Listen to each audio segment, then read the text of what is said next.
Welcome everyone. My name is Elder George. Today we are going to present part 7 of our series, Introduction to Patriarchy. However, before beginning, I take this time to thank you for your patience while I've been learning how to make these movies. And each week we've picked up a little something different to do to make the quality of these movies a little better. And I thank you for you bearing with us. And I hope you feel that the results are getting better as well. Last week on Patriarchy Part 6, we covered nurturing. And the response was so great that we had more viewers for Patriarchy Part 6 than we did for 3, 4, and 5 combined. I wouldn't say great, but it's growing. And your interest in nurturing was impressive. It appears that people have more of an interest in nurturing than they may have realized. There should be an interest in nurturing. That's what life is all about. Mother Earth nurtures us on a 24/7 basis. Women once nurtured on a 24/7 basis too. They were much happier then. They were doing the work that was natural to them. Now they've given up the nurturing. They've gone into the workplace to earn money. And they're breaking down mentally, physically, and spiritually. Today I will spend more time on nurturing because it is an activity that requires the cooperation of both genders and the efforts of all of the members of society. But today we'll still focus on both the genders. Nurturing is fundamental to the propagation and preservation of the species. Therefore, nurturing activity is instinctive. It really doesn't have to be taught. In fact, now that I think of it as I'm saying it to you, one reason nurturing is dropping today is because it is being untaught. We're being taught something else is more important. Left alone, we would nurture the race. We tend to think of nurturing activity as supplying food, clothing, and shelter. And of course, we all do need these things. But there's more to it than food, clothing, and shelter. I mean, prisons provide food, clothing, and shelter. The military provides food, clothing, and shelter. The government is providing an increasing amount of our food, clothing, and shelter, and everything else. Does that provide us with contentment? If so, then why are the escape industries of entertainment, sports, substance abuse, gambling, pornography, all doing so well?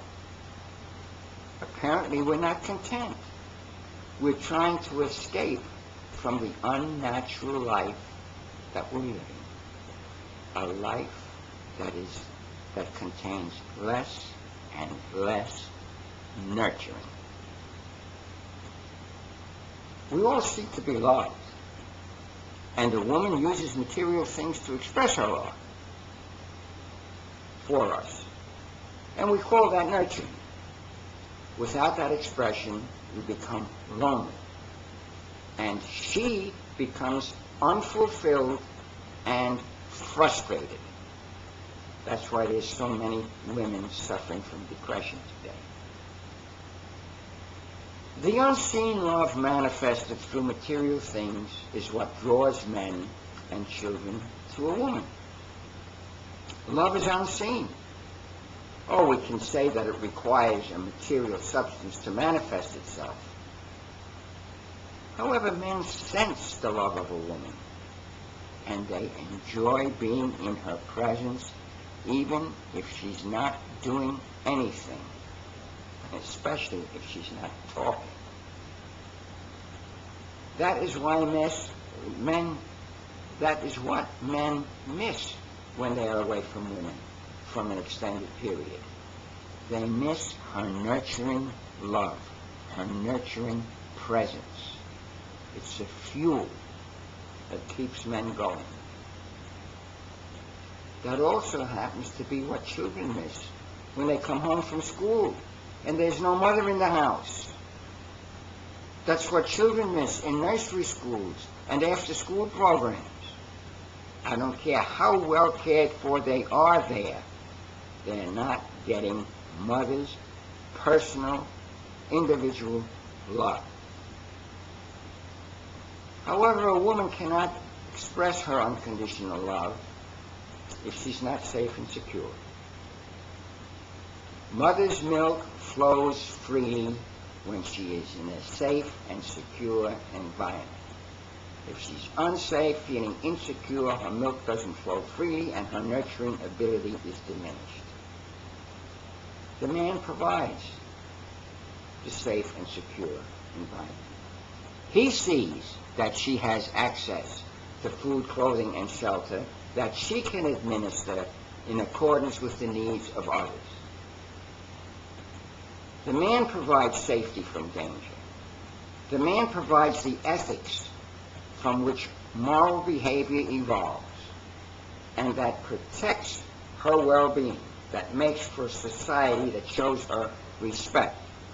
That's what men do. Men provide the environment and means for women to bring forth life and nurture the race. That's our partnership.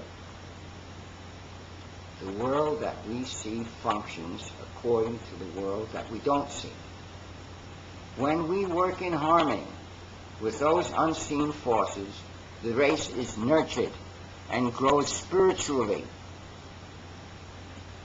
The commercial and business world of becoming a wage earner is unnatural. It takes men's focus away from providing for the race and instead places it upon the ability to provide the means for self-indulgence.